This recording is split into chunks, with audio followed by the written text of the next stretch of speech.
ल अब हामी दाजुभाइहरू सब मिलेर होइन सिलेमा भन्ने ठाउँ घुम्न जाँदैछौँ। आज कस्तो रहेछ भनेर हेर्न खोजिराखेका छौँ।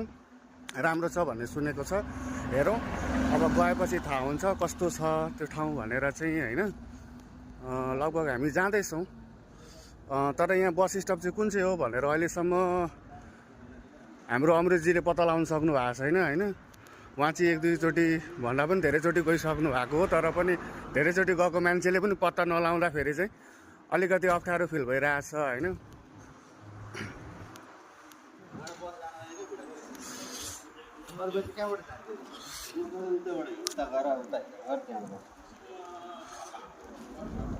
अगाडिबाट काले दाईहरू पनि आउनु हुँदैछ होइन। उहाँहरू पनि खोइ कता हो जाने चाहिँ होइन, सोध्न अलिक इच्छुक भइनँ म। अब हामी चाहिँ अहिले जाँदैछौँ।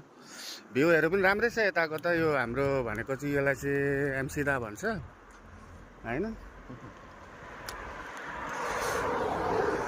यता चाहिँ हाम्रो रामजी चाहिँ छुट्नु भयो, उहाँ चाहिँ फेरि च्याटमा लाग्नु भइरहेछ होइन। एकदमै फेरि उहाँ धेरै बिजी मान्छे, फेरि फोनमा एकदमै धेरै बिजी हुनुहुन्छ।